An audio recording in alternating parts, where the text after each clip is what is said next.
ISTV News. This is the latest and live news report. We will be having a special full coverage of Russia-Ukraine war.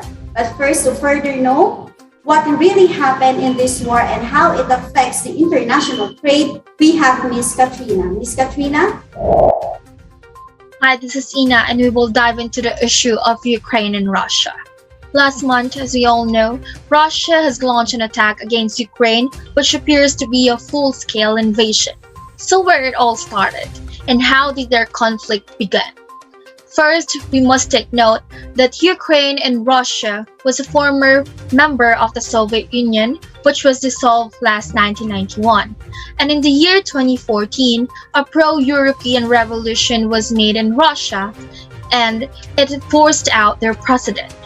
After that, there's a surprising increase all over the Ukraine region, and it's said to be backed out by the Russian government, which later on they denied. And since 2021, Russia has stepped up its military maneuvers around Ukraine, and one of their demands is that Ukraine should be forbidden to join the NATO alliance. So what is NATO alliance? NATO stands for North Atlantic Treaty Organization, which was originally created to provide a collective security around the Soviet Union.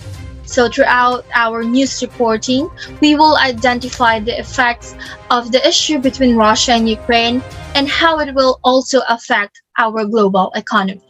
This is Ina again reporting. Back to you, Grace.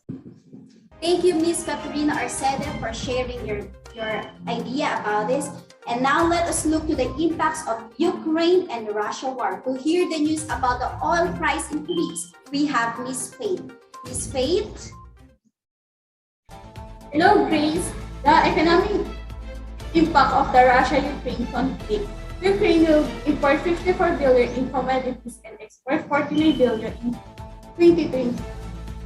Because of the sanction imposed on Russia, the Russian invasion will disturb not only Ukraine trade flows but also global flows. Ukraine is a vital country for worldwide trade goods like it, and Russia invasion of the country might have far-reaching consequences. Many European countries rely substantial on Russian energy, particular gas, which is transported through numerous key pipelines. Even if the situation is resolved, it is possible that heavy economic penalties imposed on Russia will make it difficult for these countries to buy gas.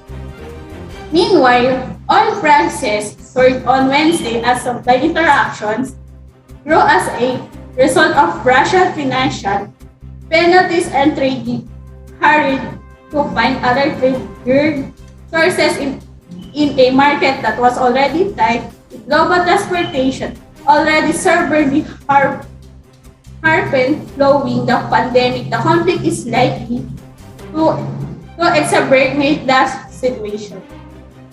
Ocean shipping and rail freight are two types of transportation that are likely to be affected. While rail on transport a small percentage of total freight between Asia and Europe, it has been critical during recent transportation bottlenecks, and suddenly increasing sanctions on Russia are expected to have significant impact on countries like Lotus rail traffic. Back to you, please.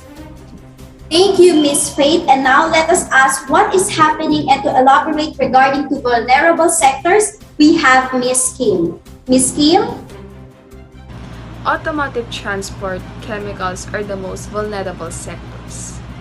The crisis is obviously strongly impacting an already strained automotive sector due to various shortages and high commodity and raw material prices. Metals, semiconductors, cobalt, lithium, and magnesium. Ukrainian automotive factories supply major car makers in Western Europe. Some announced that stoppages of factories in Europe, while other plants around the world are already planning outages due to chip shortages.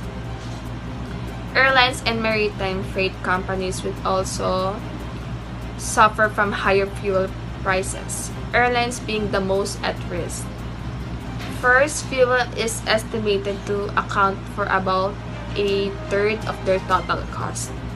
Second, European countries, the US and Canada, have forbidden the access to their territories to Russian airlines, and in turn, Russia has banned European and Canadian aircrafts from its space. This means higher costs since airlines will have take longer routes. Eventually, airlines have little room for rising costs as they continue to face lower revenues due to the impact of the pandemic.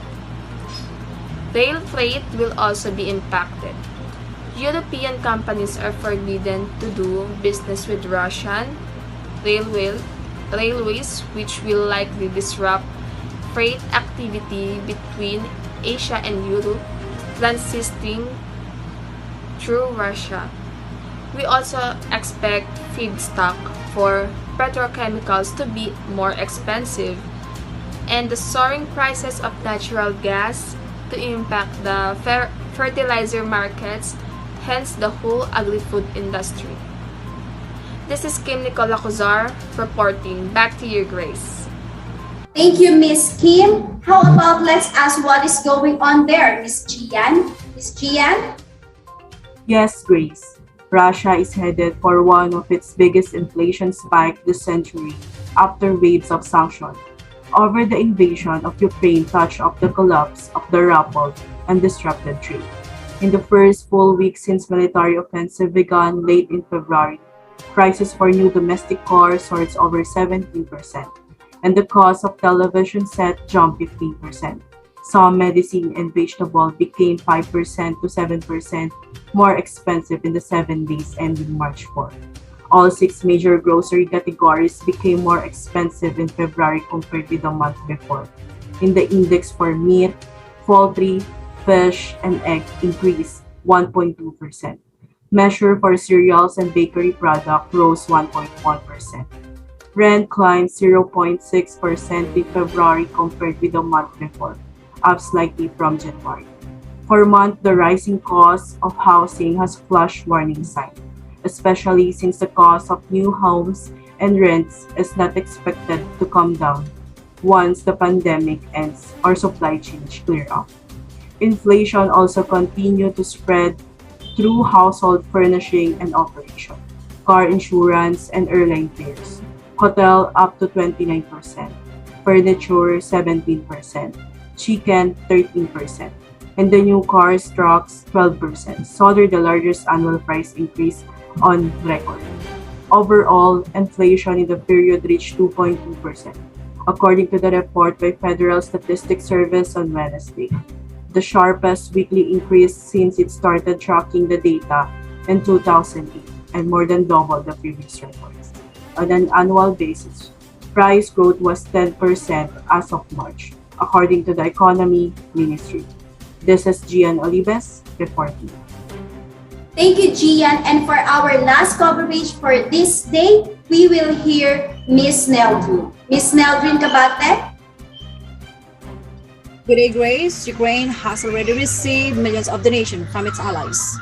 On February 23rd, the current year, the Vice Prime Minister of Ukraine tweeted that he was already accepting cryptocurrency for donations, such as Bitcoin, Ethereum, and USDT. The Ukrainian government also added the Doge to the list to further increase the donations received. Ukraine has received up to $100 million worth of cryptocurrency donation from around the world. In Russia, it is possible for Russian oligarchs to use crypto to transactions. The trade between the Russian ruble and various cryptocurrency assets has more than doubled. On February 28, ruble crypto trading reached a volume worth 15.3 billion rubles, or $140.7 million. That's all for now. This is Nadine Tabagta reporting. Back to you, Grace.